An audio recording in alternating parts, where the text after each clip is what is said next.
Tumayo naman kaming tatlo, sabay nag-ayos ng sarili. Sa sobrang abala, hindi na namin namalayan na madilim na pala sa labas. Pagbaba sa hagdan, inabutan naming hinahanda pa lang ni Lola Esther ang ulam at kanin sa lamesa. Amoy na amoy namin ang usok ng kanyang niluto, kaya nagsilapitan agad kami sa mesa at kanya-kanyang kuha ng mga kutsara at tinidor.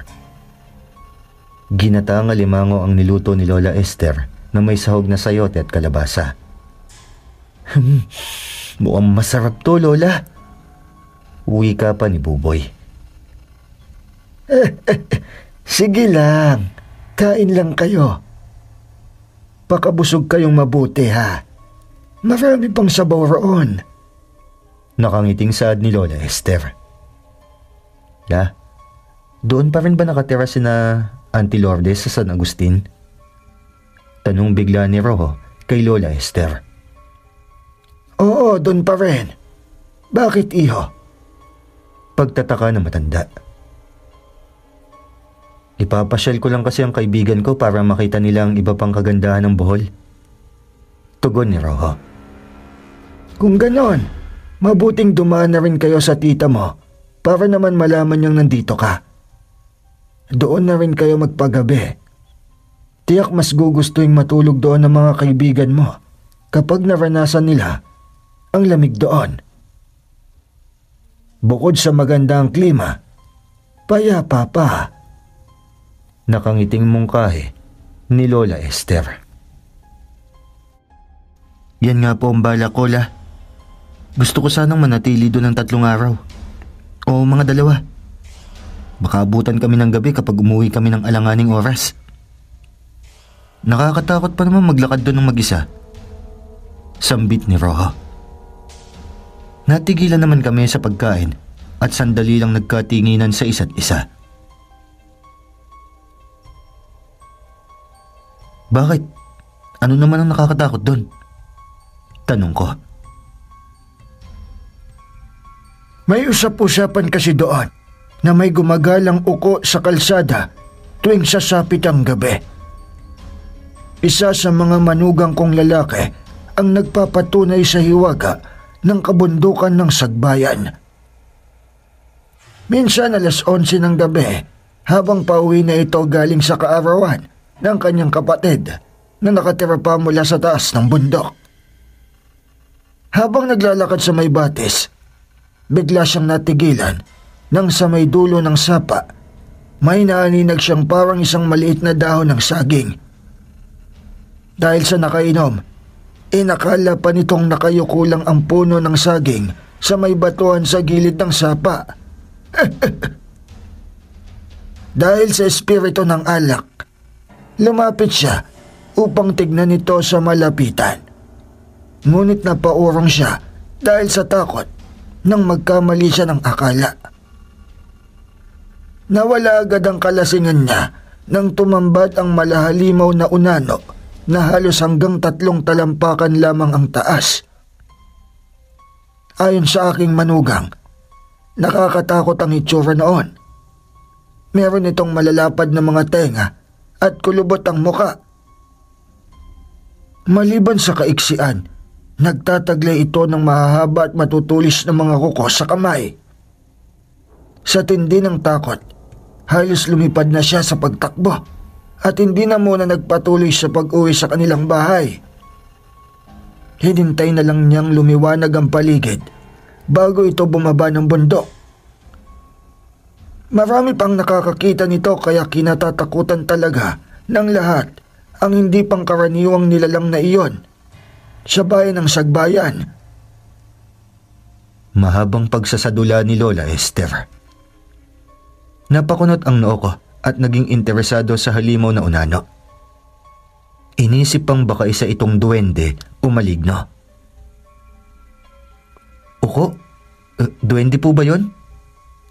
Curious na tanong ni Buboy. Malayo ito sa mga duwending nakatira sa butas ng lupa at punong kahoy. Kung ang manugang ko ang tatanungin, mas mayahalin tulad niya daw ito sa mga kapre. Isang maitim na nilalang nakasinlit lang ng 6 hanggang 8 taong gulang na bata. Nakatira sila sa masusukal na bahagi ng kagubatan at sa mabatong mga sapa. Ngunit ngayon, madalas na silang makita na gumagala sa kalsada. Ayon pa sa nakakita, napakapangit talaga daw ng itsura nito na may mapupulang mga mata na siyang ginagamit niyang panakot sa mga dumadaan.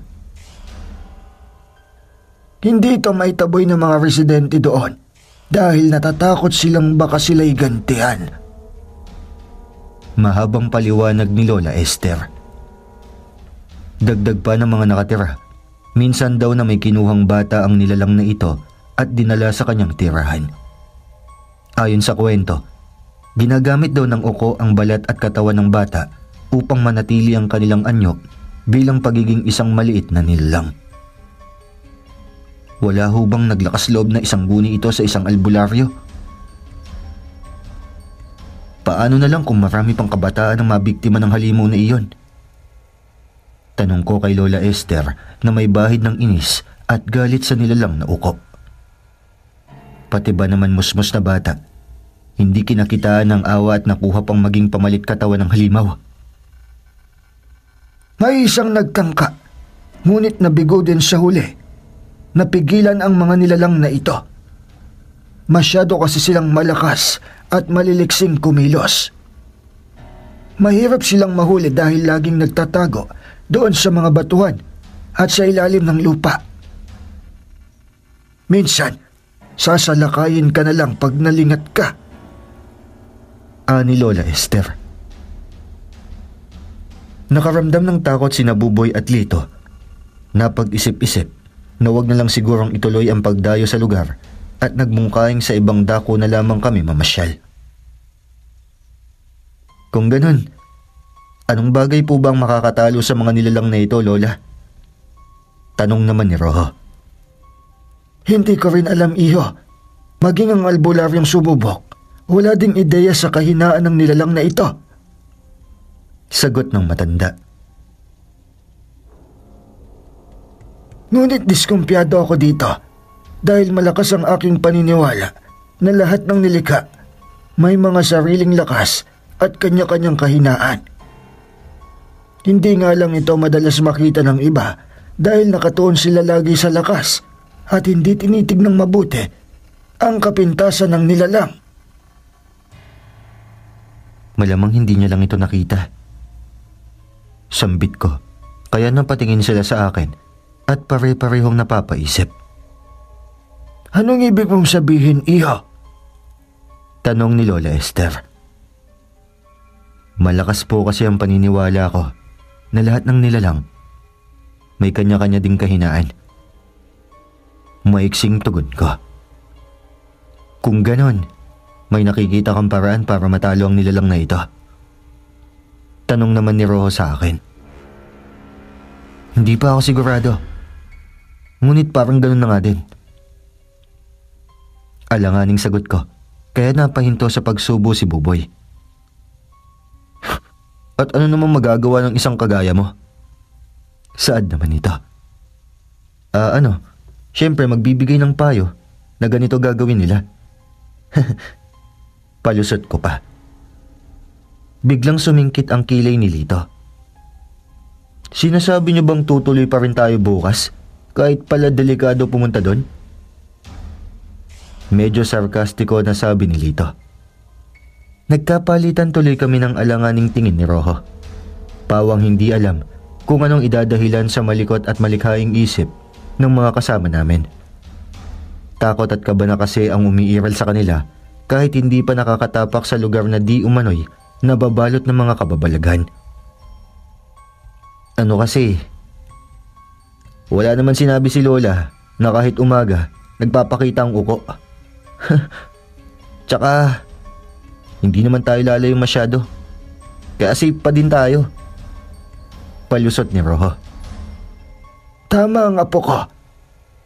Hanggat hindi pa kayo inaabutan ng gabi sa labas, ligtas pa rin kayo doon. Saad naman ni Lola Esther. Hindi na umangal pa si Buboy at nagpatuloy na lamang sa pagkain. Pagkatapos ng hapunan, tinulungan ni Rojo at Buboy si Lola Esther sa paghuhugas ng pinggan habang kami naman ni Lito ang naglilinis sa pinagkainan. Pinupunasang mabuti ni Lito ang ibabaw ng lamesa gamit ang basahan, samantalang winawalis ko naman ang mga nahuhulog na kanin sa sahig. Salitang kaming dalawa sa paglilinis nito hanggang sa matapos kami at dinala ang mga naipong kanin sa manukan upang ipakain sa mga alagang manok ni Rojo.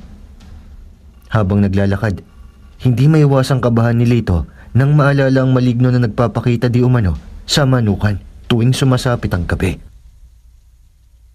Nakikita kong nanginginig ang mga kamay niya na siyang may bitbit ng bilao na pinaglalagyan ng mga tira-tira. "Ba't ka ba natatakot?" May ngiting tanong ko sa kanya. At paano naman ako hindi matatakot? Parang may kung anong nararamdaman akong kakaiba. Limot mo na ba yung kwento ni Rojo sa atin? Kabadong tingin ni Lito. Yung maligno ba? Sabay inakbayan ko si Lito. Ano ka ba? Huwag mo ang banggitin ng katagang yan. Baka bigla siya sumulpot rito tapos kunin tayo. Saway ni Lito. Sabay tinanggal niya ang braso ko sa balikat. Ano naman kung kunin niya tayo? Bakit? Natatakot ka ba? Pang-aasar ko pa sa kanya. Ba't baliw ka talaga, no? At nakuha mo pang tumawa dyan. Bakit? Dahil ba sa may kung ano kang nilalang nakasama, kaya hindi ka natatakot ngayon? Natigilan ako sa sinabi ni Lito at napahinto kaagad sa paglalakad. Pakiramdam ko, parang tinamaan ako ng bala sa tinuran niya. Kaya hindi kaagad ako nag-react o makasagot. Sa katunayan, tama naman ang sinabi niya. Hindi na nga ako natatakot sa kung sino mang nilalang ang makaharap, pero hindi lang yon dahil may proteksyon ako o kasakasama ang gabay ko. Dahil iyon sa natutunan ko ng tanggapin ang lahat ng bukal sa aking loob.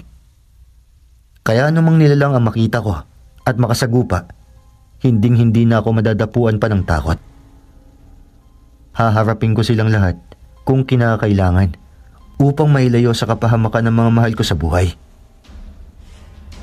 Dahil dito, naiintindihan ko na kung anong klaseng takot ang nararamdaman ni Lito.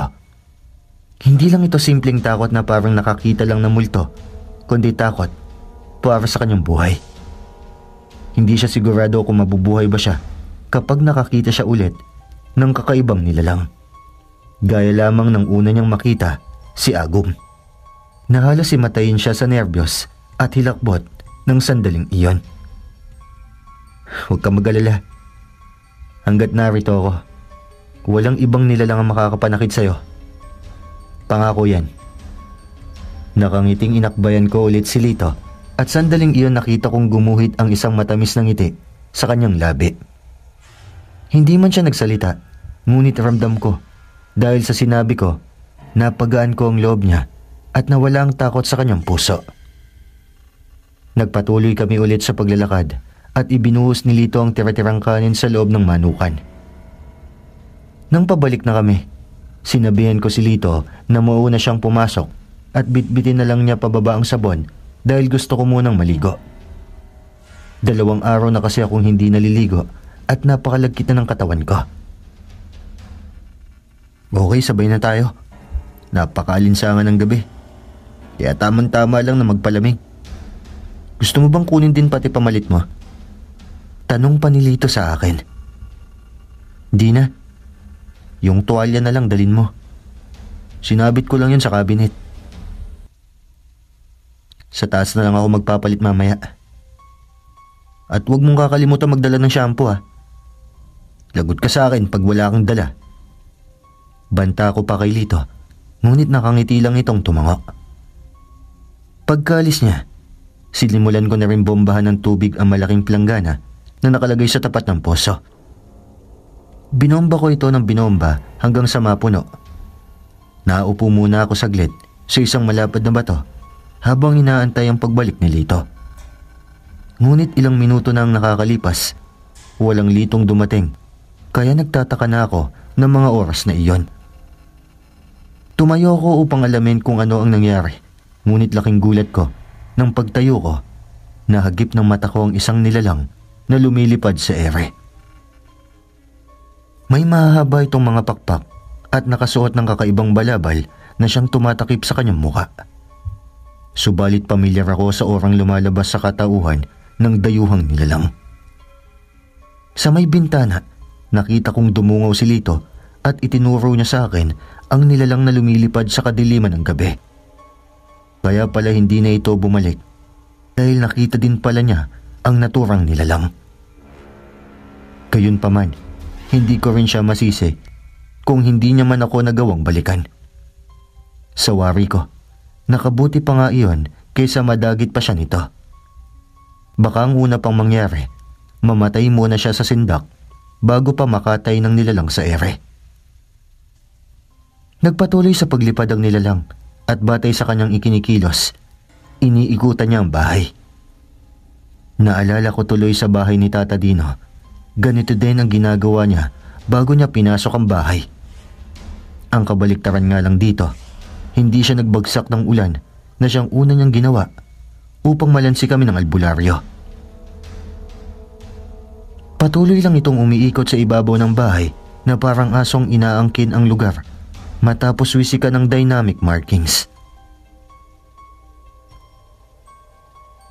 Marahil ginagawa niya lamang ito upang bigyan ng palatandaan ng sarili para madaling mahanap ang isang bagay kung sakaling dumalaw siya ulit dito. Ang estilo niyang ito, tulad ng estilo ng mga agila. Iniikutan nila ang isang bagay o lugar nang sa gayon, hindi sila maligaw kapag nagbalik sila. Mong, ano pang tinatayo-tayo mo? Umakyat ka na dito! Sigaw ni Buboy. Nasa tabi na pala ito ni Lito at kasama din nila ang maglolang sina Rojo. Kinakawayan ako ni Rojo upang paakyatin sa bahay, subalit sa halip na sumunod, nanatili muna ako sa kinatatayuan at pinagmasdan ang susunod na gagawin ng nilalang na dayuhan. Walang dudang sinardong wakwak ito, kaya di ko maaaring baliwalain. Kailangang kumilos ako bago pa siya may masaktan sa mga kasamahan ko. Subalit nagtataka ako nang mapansing buong buo pa ang katawan niya. Nasaan na ang bagay na napinsala ko sa kanya? Bakit buo pa rin ang braso niya, gayong pinutol niya na ito matapos nitong tumakbo palayo? Pagkatapos umikot, nagulat ako nang biglang lumipad palayo si Nardo at naglaho na parang kabote matapos lamunin ng kadiliman ng gabi. Hindi ko alam kung ano ang tumakbo sa isip niya para lumayo na lang ng ganon, ngunit sa nakikita ko, mukhang naghahatid lang ito ng babala sa akin na anumang oras, babalik siyang muli upang tapusin ang nasimulan naming laban.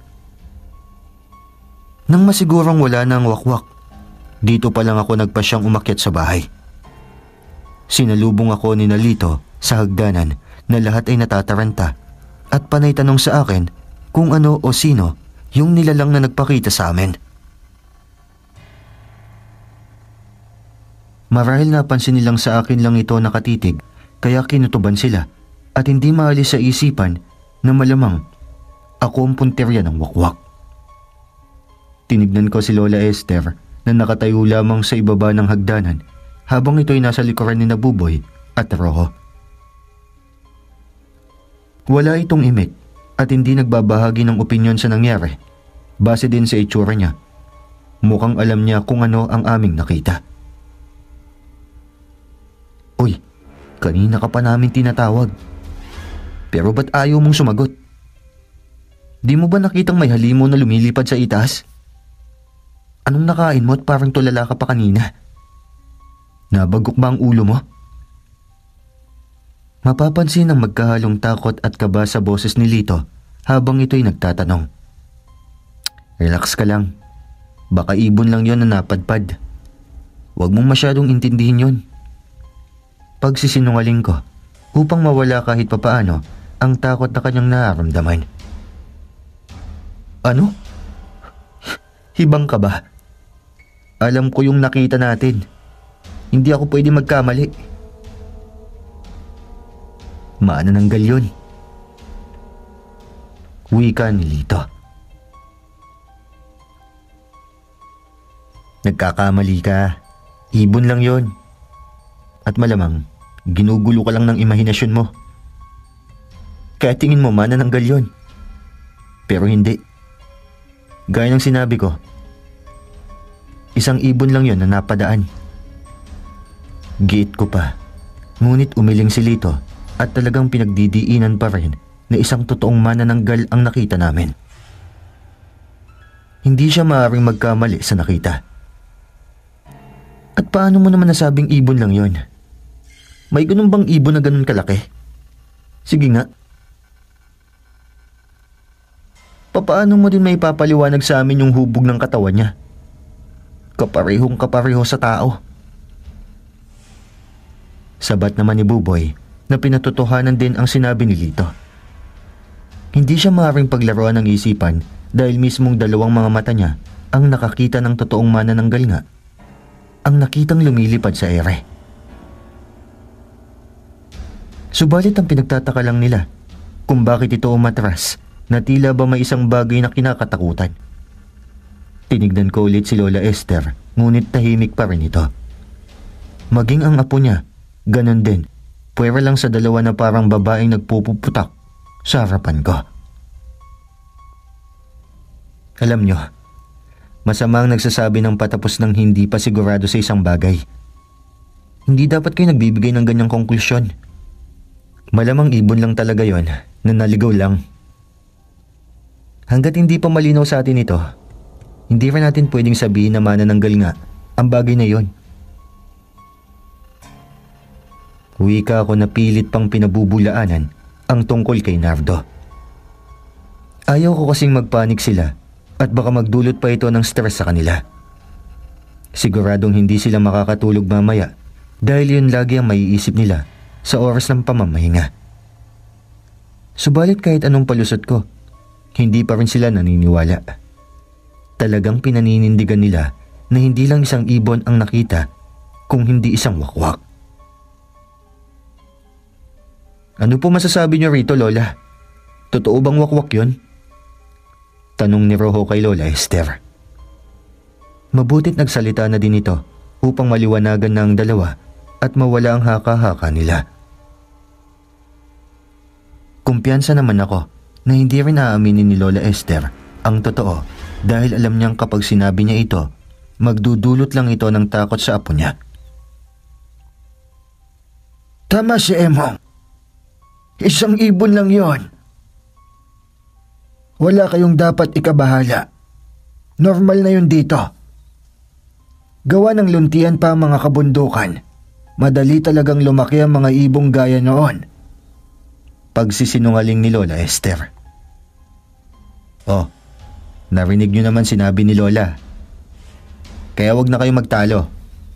Mabuti pa umakyat na tayo para magpahinga. Kanina pa kasi ako inaantok eh. Wika ni Rojo. Nakahinga ako ng maluwag sa sinabi ng matanda, ngunit tinignan niya ako ng makahulugan na parang pinapahiwatig na alam na niyang tumatakbo sa aking isipan. Tumango lang ako sa kanya at sabay-sabay na kaming umakyat papunta sa kwarto. Pagdating sa loob, pinag-uusapan pa din ni Buboy at Lito ang nangyari, samantalang ako at si Rojo nag-aayos lamang ng higaan. Kami na muna magtatabi ngayon at si Buboy naman ang sa itaas. Ayos ka lang, Emong? Mahinang tanong sa akin ni Rojo.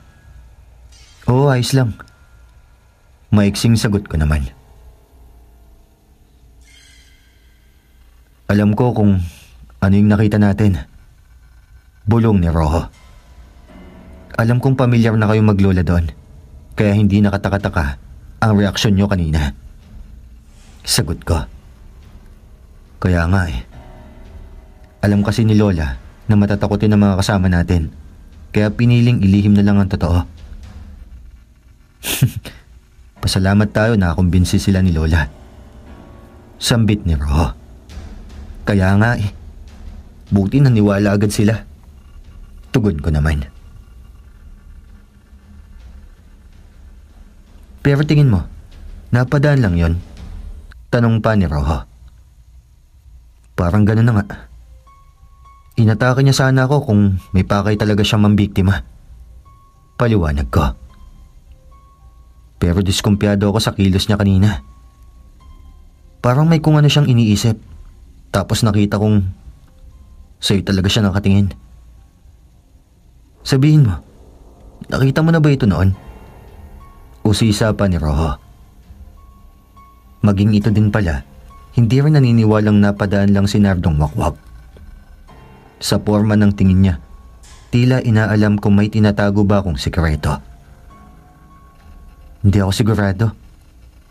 Ngunit maswerte pa rin ako kanina. Hindi niya ako inatake. Siguro hindi niya ako type kaya ganun. Dinaan ko na lamang sa biro ang sagot. Baliw ka talaga. Nasa peligro na nga buhay mo. Nakukuha mo pa magbiro. Saway ni Rojo. Hoy, anong pinagbubulong-bulungan niyo dyan? Sabat ni Buboy nang mapansing nagtatawanan lang kami ni Rojo. Wala. Pinag-uusapan lang namin kung magdadala pa ba tayo bukas ng pagkain. Naisip kasi namin wag na lang. Sagot ko. Biglang nagpanting ang tenga ni Buboy at tila gustong magwala sa nadinig. Tumalim ang titig niya at nagpalipat-lipat sa amin ang tingin ni Rojo. Ang sabi mo? Baliw ka ba? At saan naman tayo kakain kung di kayo magdadala, Aber? Reklamo agad nito. Sus! Eh di bibili na lang. Marami naman siguro nagtitinda doon. Sa laki ba naman ng lugar na yon? Imposibleng wala tayong makitang tindahan doon.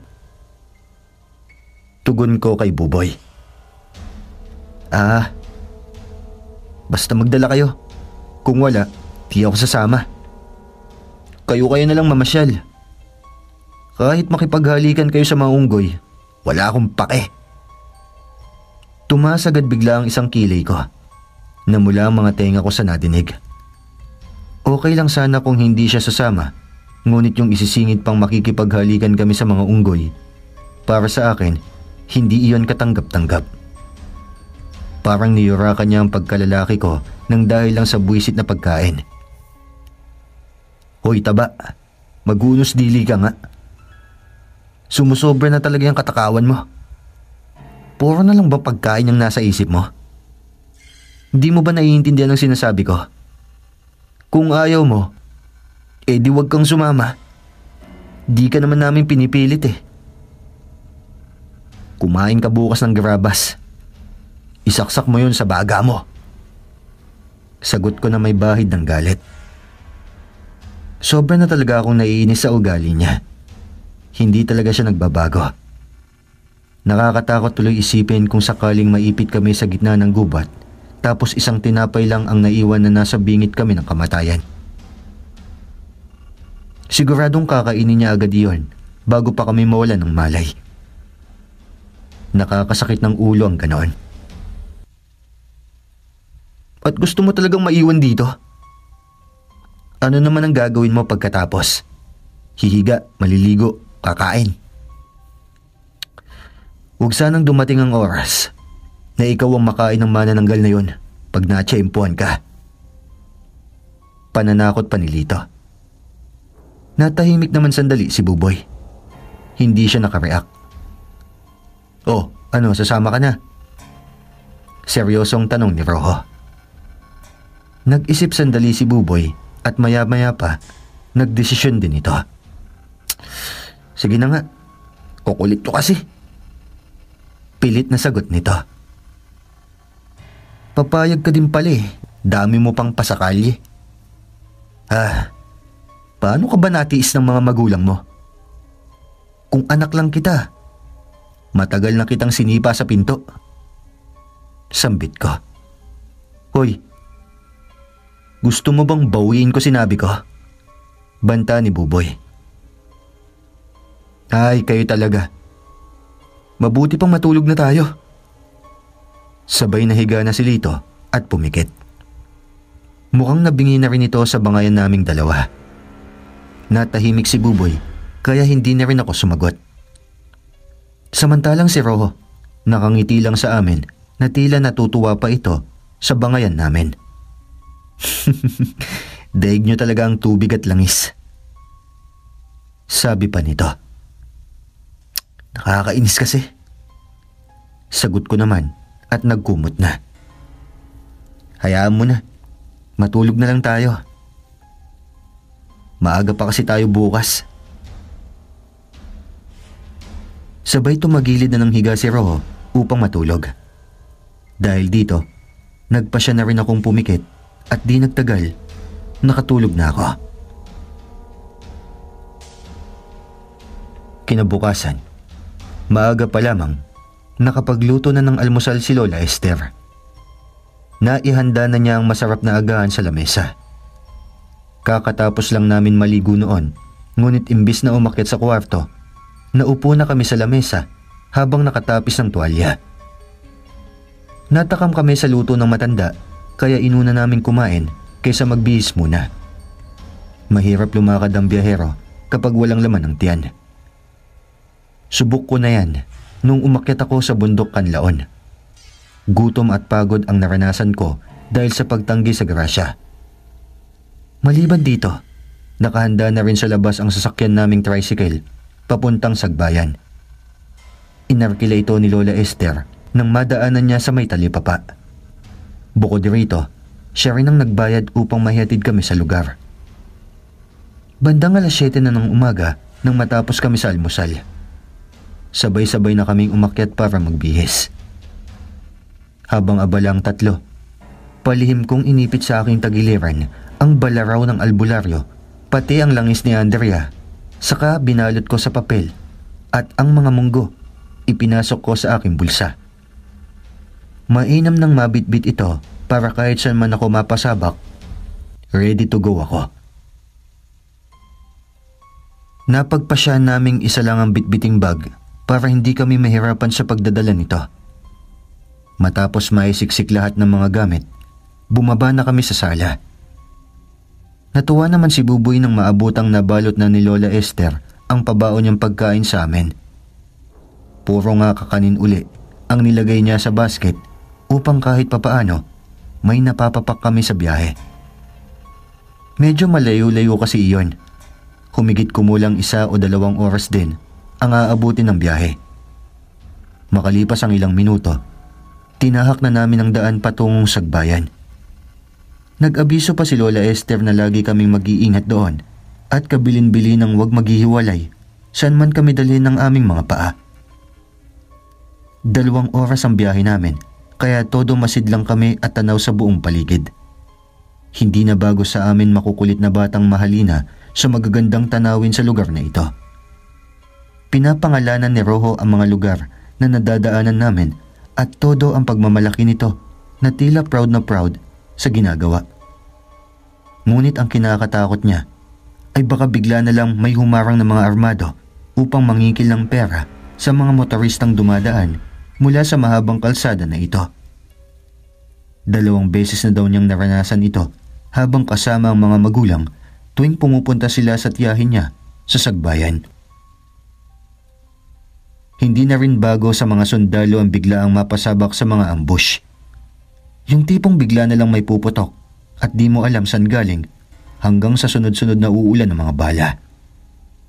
Kaya hindi nakatakatakang may napapansin ako mga garrison na nakatayo sa may gilid ng kalsada bawat 1 kilometro sa daan. Sa awa ng Diyos, naging tahimik naman ang biyahe namin. Bawat isa'y nakatuon lang ang pansin sa paligid habang pumapapak ng snacks.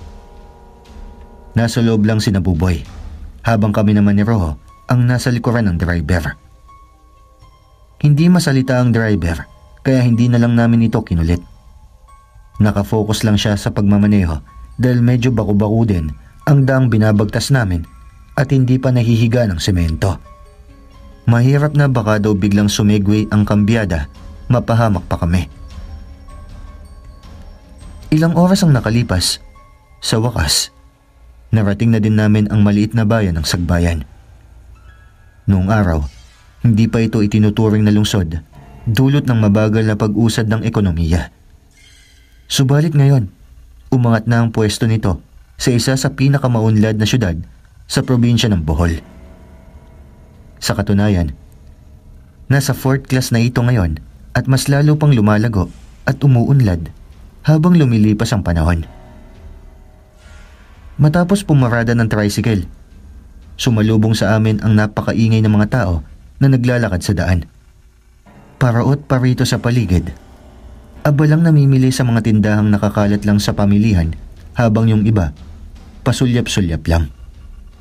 May mga side vendor na naglalako ng kanilang paninda at may ilang mga kabataang naglalaro kahit balot ng usok at alikabok ang buong kalsada.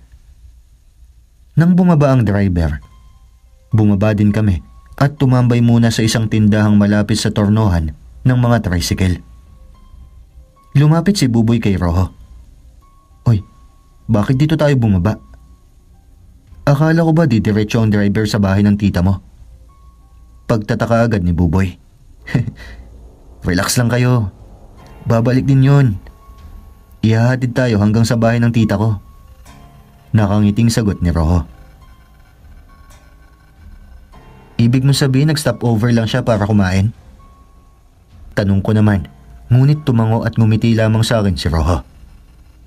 Tumango na lang din ako. Anak ng tokwa. Ba't di niya sinabi? Pipi ba yun? Hirit pa ni Buboy. Binatukan ito ni Lito dahil narindi na siya sa kadaldalan ni Taba. Dahil doon, muntik pang mag-away ang dalawa. Buti na lang naawat agad namin bago pa sila magkabardagulan. Maya-maya pa, may napansin akong isang lalaki na nakatayo sa kabilang kalsada. Nakasuot ito ng kakaibang balabal habang may hawak na tungkod na siyang sumusuporta sa pagtayo nito. Natatakpan ng hood ang ulo nito kaya hindi ko makita ang kanyang muka, pero parang pamilyar ako sa tindig niya. Sa may direksyon lang namin ito nakaharap at tila sa amin din nakatingin. Nakaramdam tuloy ako ng kaba sa porma ng pagtitig ng estrangherong ito. Naanimoy galit na galit at parang gustong manakit. Ilang sandali itong nanatili sa kinatatayuan hanggang sa maglaho ito nang biglang may dumaang tricycle. Hinanap ko siya sa paligid ngunit di ko ito makita. Inisip ko na lamang na sumakay ito ng tricycle kaya pinagkipit balikat ko na lamang ang nangyari. Gayunpaman, nag-iwan pa rin iyon ng malalim na palaisipan sa akin. Hindi ako sigurado kung hanggang dito'y sinusundan pa rin kami ni Nardo. O baka nagkataon lang na may kapareho siya ng suot, kaya pawang guni-guni ko lang ang nasa isipan ko. Maya-maya pa, bumalik na din ang driver at nakangiti ito habang may toothpick pang nakausli sa bibig nito. Halatang busog na busog ito dahil halos bumundat-bundat na ang malaki nitong tiyan. Ngayon ko lang din natignan ng matagal ang itsura nito dahil busy ako sa pagtanaw sa mga tanawin kanina.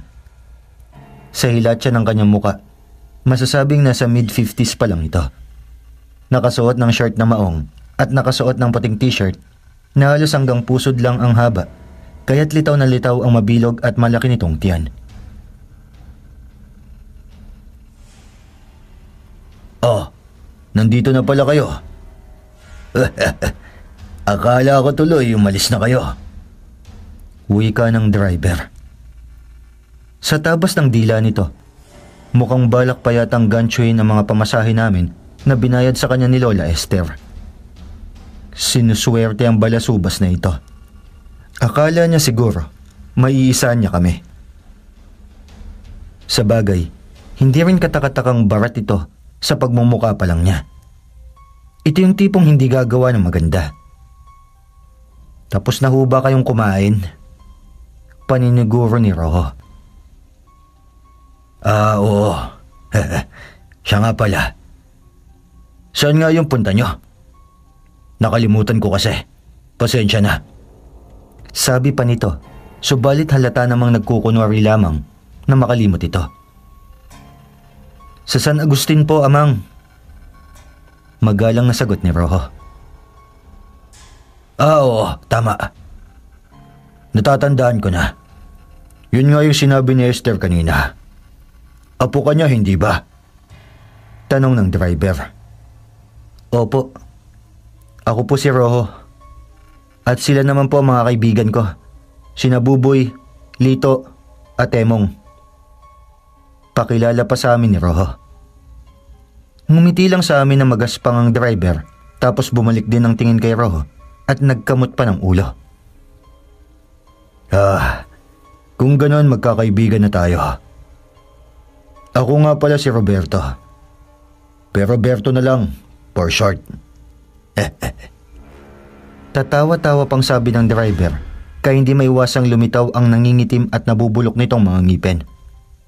Nakulang na lamang, pamahayan ng mga ipis at daga.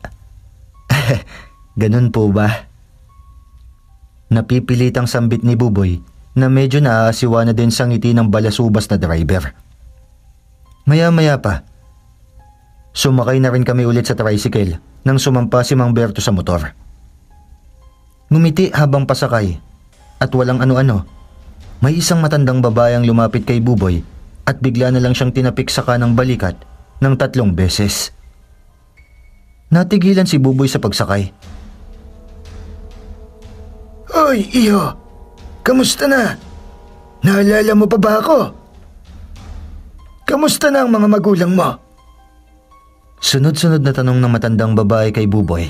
Nakalaunan, umalis din kaagad na hindi man lang nilingon si Buboy. Napatulala na lamang si Buboy sa nangyaring iyon at hindi man lang nakareact. Base sa kanyang reaksyon, halatang hindi niya ito kilala at wala itong ideya kung sino ang matandang babae na yon na bigla na lamang sumulpot sa kung saan at nagtatanong ng kung ano-anong bagay kay Buboy. Ngunit nagulat ako nang bigla na lamang bumaba si Mang Berto at hinabol niya ang matandang babae. Pagkatapos ay tinapik niya ito ng 3 beses sa balikat, katulad ng ginawa nito kay Buboy. Ngunit sinalungat niya ang pagtapik dito. Imbis na sa kanan, sa kaliwa niya to tinapik. Matapos nito, napansin kong biglang sumungit ang timpla sa mukha ng babae at umalis agad ito. Bumalik si Mang Berto at lumapit ito kay Buboy. Ayos ka lang ba, iyo? Seryosong tanong ni Mang Berto. Opo, ayos lang naman po. Dito palang nahimasmasan si Buboy at mukhang hindi niya alam kung anong nangyari. Sige na, iyo. Sumakay ka na at aalis na tayo. Ani ni Mang Berto. Ang kaninang nakangiting mukha nito, naburat na palitan ng seryosong postura. Pagkasampa ni Mang Berto, dali-dali niyang pinaandar ang tricycle niya at pinaharurot ito sa kalsada. Naging tahimik ang biyahe namin sa paglipas ng ilang minuto dahil sa nangyaring iyon, pero dahil sa mataas na kuryosidad ko, hindi ko maiwasang kulitin si Mang Berto sa kung anong ginawa niya kanina. Ano po bang ginawa ng matanda sa kaibigan ko? Pwede ko po bang malaman na, Mang? Tanong ko. Nasa likuran lang ako ni Mang Berto habang nasa likuran ko naman si Lito. Isang palipad hangin ang ginawa niya. Isang paraan ng pagpapakilala sa mga dayuhan. Sagot ni Mang Berto. Ano kanyo? Palipad hangin? Ano po yun? Tanong naman ni Lito na nasa likuran ko. Nakikinig din pala ito. Isa itong paraan ng paghahatid ng sumpa sa sino mang gustong makapitan ng bagay na ito. Makakakita ka ng mga ginawang ilusyon at masasamang pangitain. Sa oras na ikay nabiktima ng palipad hangin, makakakita ka ng mga bagay na imposible. Gaya na lamang ng mga uod, ipis, alupihan, at iba't ibang insekto, mga hayop na siyang mga kinakatakutan. Ngunit ang totoo, nililikha lang ito ng iyong imahinasyon at tanging sa isipan mo lang ito makikita. Gayunpaman, nagiging makatotohanan ng mga ito kapag nasa loob ka na ng sumpa. Maaramdaman mo ang paggapang sayo ng mga insekto at pagkagat nila sa katawan mo. Mahabang paliwanag ni Mang Berto. Kung ganun po, paano nyo nalamang palipad hangin nga ang ginawa ng matandang yon? Gayong hindi ko naman siya nakitang umusal ng orasyon. Tanong ko. Alam mo kasi, parang isang kulam din ang paghahatid ng palipad hangin. Pareho itong ginagamitan ng orasyon, ngunit ang kaibahan nga lang, ibinubulong ito sa hangin.